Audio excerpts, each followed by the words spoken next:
Estou aqui em Assis, na igreja de Santa Maria Maggiore. Primeiro, é muito emocionante.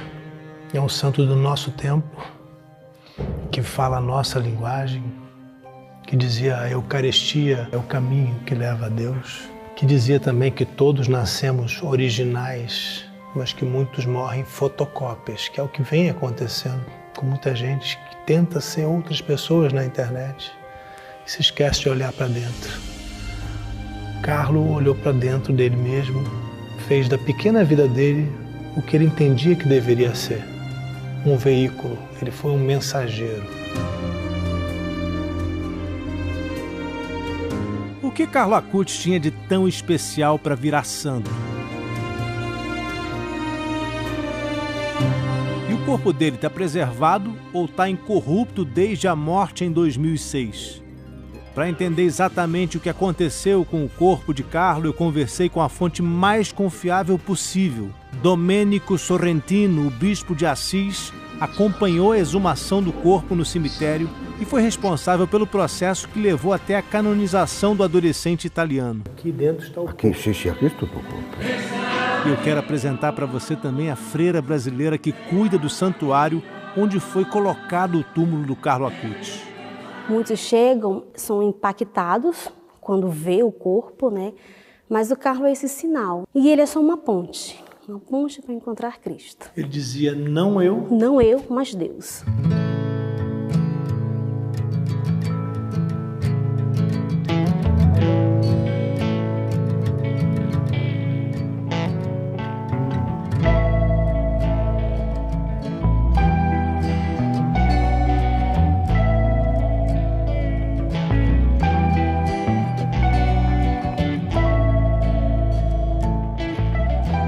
Diversos motivos é muito emocionante estar tão perto de algo que agora é tão sagrado para tanta gente no mundo e que representa uma renovação muito grande.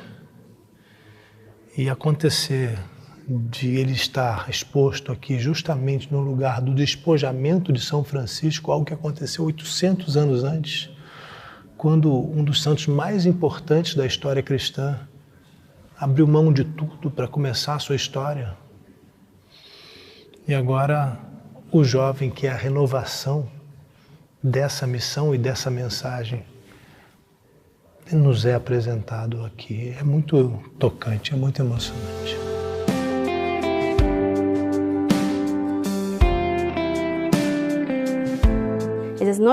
Nós não pedimos para estar aqui, Deus preparou São Francisco, nos convidou para estar aqui justamente no lugar do despojamento. E a gente vê que aqui é um sinal de esperança, né? Nós estamos sempre, nós como irmãos, rezando, e nós estamos contemplando a mudança, né, dos peregrinos, quem chega. Antes, no início, a gente via que as pessoas vinham com muita curiosidade, né? Ai, vai ser um santo, tem um corpo, então vinha muito nessa expectativa do ver. E hoje a gente já percebe que quem vem pedir sempre uma graça. Foi uma opção da igreja colocar o corpo de Carlo Acutis com as roupas jovens que ele usava, o casaco de moletom, calça jeans, o tênis.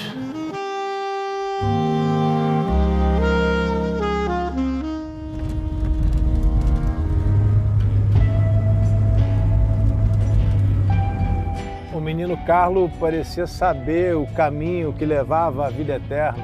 Carlo era filho de italianos, mas nasceu em Londres, a família estava vivendo lá. E ele foi um menino como os outros, tocando sua guitarra invisível, sendo gamer e programando no computador, vibrando com o futebol, torcendo pelo Milan, filmando o tempo todo com sua câmera, fazendo boneco de neve com o pai. Nossa meta deve ser o infinito, não o finito, ele dizia. O infinito é o nosso lugar. Desde a comunhão aos 7 anos, o Carlo queria viver a vida do jeito que ele entendia como sendo uma vida santa. Uma vida pura que ele queria que fosse dedicada à religião católica e em especial aos sacramentos, à missa, à comunhão e à confissão. entendidos como um caminho para a reconciliação com Deus e com a igreja. É interessante pensar que não existe nenhum registro de que Carlo tenha desejado ser padre e se dedicar realmente a uma vida religiosa. Ele fez a religião à própria maneira e a própria maneira foi um pregador. Carlo nasceu em Londres em 3 de maio de 1991, mas como os pais dele eram italianos, eles logo se mudaram para Milão. Foi lá que o menino cresceu, foi à escola e depois criou um site que documentava milagres. Pois é, antes de fazer milagres, Carlo queria conhecê-los e divulgá-los como uma forma de trazer outras pessoas para o que ele entendia como sendo o caminho da santidade. Não no sentido da canonização, mas no sentido mais simples mesmo, de levar uma vida dedicada à justiça, à verdade e ao amor pelas outras pessoas, que era, afinal, o centro da pregação de Jesus. O Carlo morreu aos 15 anos de uma leucemia fulminante, foi muito rápido. E é curioso que ele morreu no dia 12 de outubro de 2006, justamente o dia de Nossa Senhora Aparecida, que estaria associada ao primeiro milagre atribuído à intercessão de Carlo Acutis. De acordo com o processo no Vaticano, o milagre aconteceu em Campo Grande, no Mato Grosso do Sul, em 2013. Envolveu a cura milagrosa de um menino de 4 anos chamado Mateus, que sofria de uma rara anomalia congênita, conhecida como pâncreas anular.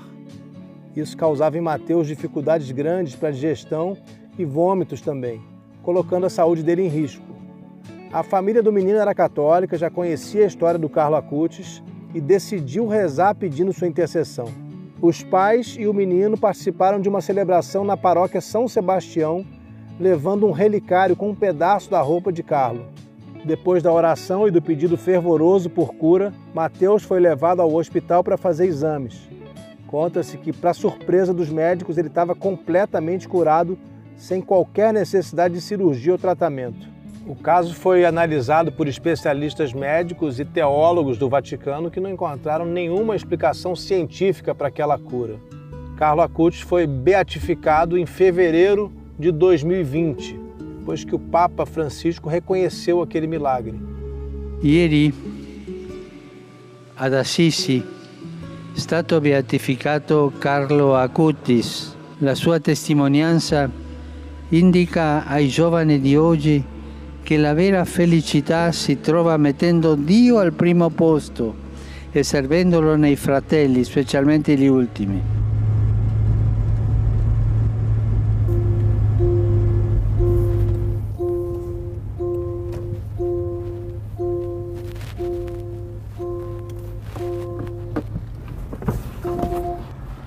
Por causa de uma devoção muito grande por São Francisco, por uma relação muito forte com os animais, com a caridade, com tudo, o que sempre aproximou Carlo Acutis do grande São Francisco, o corpo dele foi trazido aqui para o Santuário de Assis, na Itália.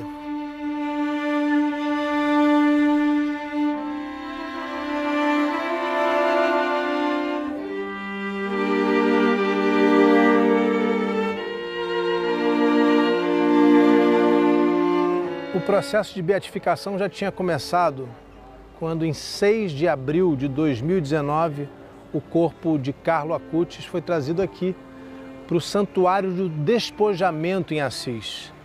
A gente está aqui nessa cidade murada que é toda a cidade de Assis, onde tem a Basílica de São Francisco, onde há muitas outras igrejas dedicadas também a Santa Clara. E aqui a igreja de Santa Maria Maggiore, uma igreja muito simples, aliás, foi escolhida para abrigar o túmulo de Carlo Acutis.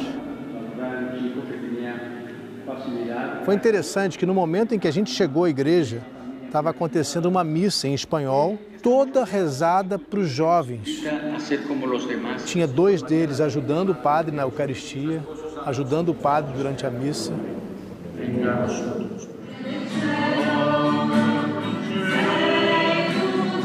Quanto mais recebemos a Eucaristia, mais nos tornamos semelhantes a Jesus. De modo que na terra teremos uma antecipação do céu.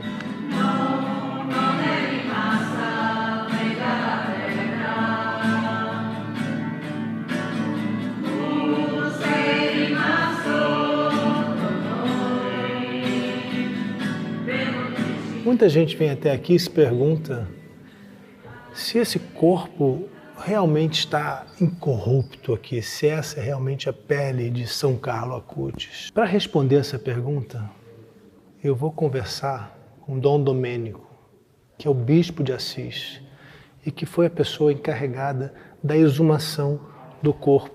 Porque ele tinha falado com a mãe, esta é a cidade que eu gosto mais. É por causa do São Francisco, naturalmente, a Santa Clara. E a mãe tinha perguntado, mas quando você vai morrer?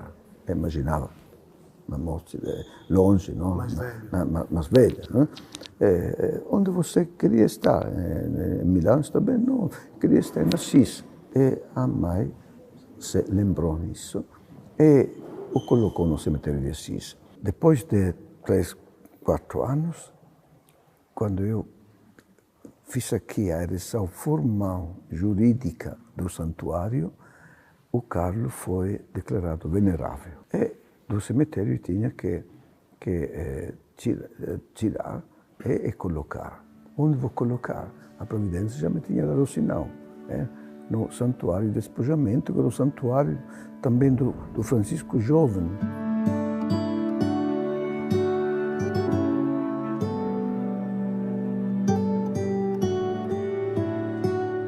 Se está explicando o Evangelho, o Carlo, de maneira tão simples, não é contra da modernidade, não é contra da beleza, não é contra da tecnologia. Não, o Evangelho é contra de nada, é contra só do pecado. Eu queria muito entender, afinal, se esse corpo perfeito que a gente vê está incorrupto, como muita gente disse, ou se ele foi preservado, como aconteceu, por exemplo, aos corpos de Santa Catarina Labouré, em Paris, e Bernadette Soubirous, a vidente de Lourdes. O bispo Sorrentino é a pessoa certa para responder. Tem relíquias de São Carlo aqui dentro? Sim. Os ossos não. dele? Aqui sim, aqui dentro sim. Está todo o corpo. Nós damos algumas partes que não podem ficar, e dela parte estamos fazendo relíquia, porque depois de 10 anos o corpo fica deteriorado, nós falamos em italiano. Sim, não? igual em português. A face estava todo como... Sim, não. E nós temos que fazer este rosto, que foi um artista que fez isso tudo. A igreja, desde sempre, expôs o corpo das relíquias, porque através do corpo do santo nós temos uma presença que nos ajuda a quê? Não é a presença mágica que faz a coisa assim, mas é a presença que nos ajuda a nos converter. Temos um testemunho da sua humanidade, humanidade santificada, para falar cada um a si mesmo, eu quero ser santo no meu corpo, na minha alma. Se vê para falar, eu quero ser como ele. Também a morte não é a última palavra. A última palavra é a palavra do Senhor, a palavra da vida. É emocionante a presença que a gente sente, mesmo sabendo que essa não é a pele do Carlo, que o corpo dele foi reconstituído com cera. Primeiro, todas as relíquias dele, como a gente viu na conversa com Dom Domênico, todas as relíquias, o osso, os ossos, tudo que estava no caixão, quase tudo foi trazido para cá, exceto algumas pequenas relíquias que vêm sendo distribuídas pelo mundo. Mas essa é uma relíquia de primeiro grau de um santo, o santo mais jovem da Igreja Católica, o primeiro santo desse nosso milênio.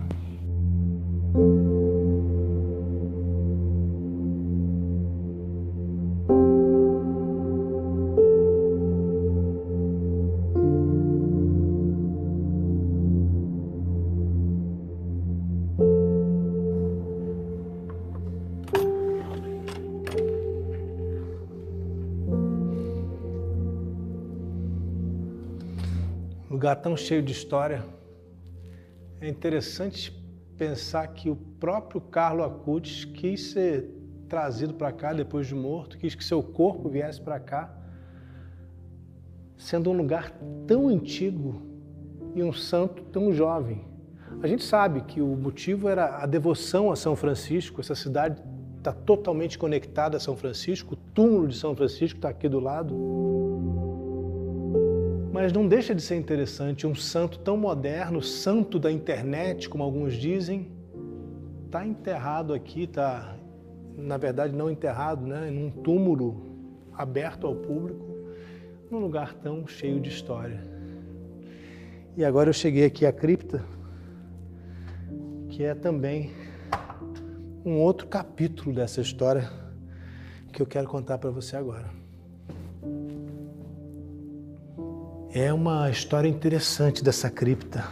Ela é conhecida como Domus Propertius, ou Domus Propercio, em referência a um poeta romano que viveu antes de Cristo, entre 50 e 15 anos antes de Cristo. Foi um grande poeta romano e que, diz a tradição, teria morado aqui. E é muito bacana, interessante a gente ver como tem essas colunas em estilo romano aqui embaixo, colunas do tempo de Jesus, nessa área que a gente imagina que fosse a sala da casa de Propércio, o poeta, ou dos seus descendentes. E hoje ela fica exatamente embaixo da igreja de Santa Maria Maggiore. Isso mostra pra gente também como é a arqueologia. A gente vai aprendendo que embaixo de uma construção surge outra, e isso vai nos falando sobre aquele tempo passado, e quanto mais a gente sobe, mais a gente chega ao presente. E toda essa visão arqueológica é também muito interessante no sentido religioso. Uma cripta do tempo de Jesus embaixo do túmulo de um santo que é do nosso tempo.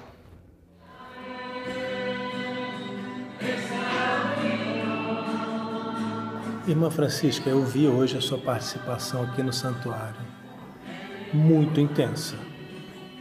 Qual é o seu trabalho aqui? Qual é o trabalho das irmãs capuchinhas? Olha, nós, Irmãs Missionárias Capuchinhas, né, estamos aqui nesse santuário desde 2017. Então, a nossa função aqui é acolher quem chega, os peregrinos, ser esse centro, né, de escuta, mesmo nessa acolhida brasileira, né?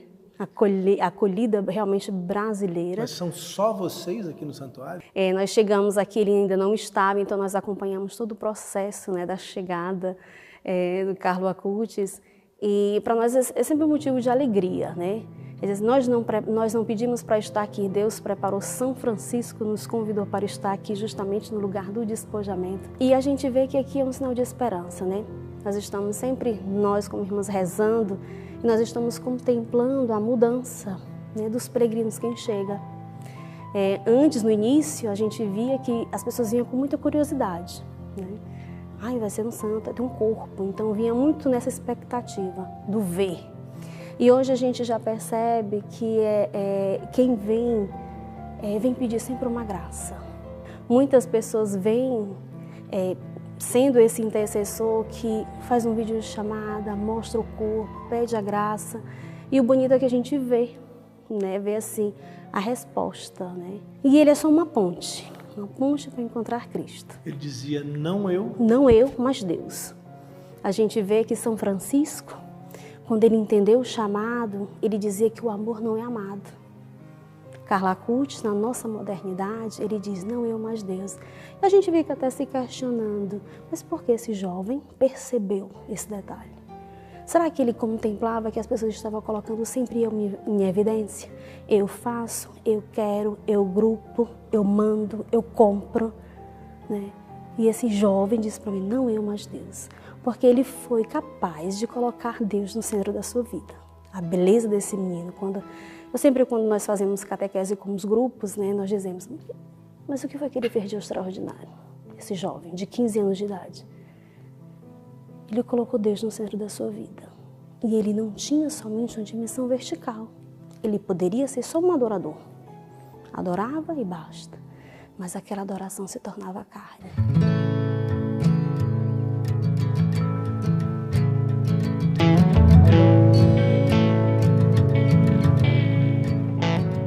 É praticamente impossível não sair daqui tocado pela história desse menino que morreu tão novo e que deixou um legado já tão profundo, né?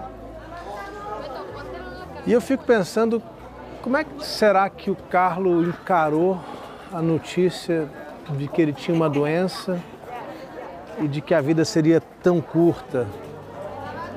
Como é que será que ele refletiu quando percebeu que sua missão terrena, que ele levava com tanto afinco em sua missão pela internet, seria breve demais? Ofereço todo o meu sofrimento a Deus, ao Papa e à Igreja, ele disse. Estou feliz por morrer porque vivi minha vida sem desperdiçar um minuto com coisas que não agradam a Deus.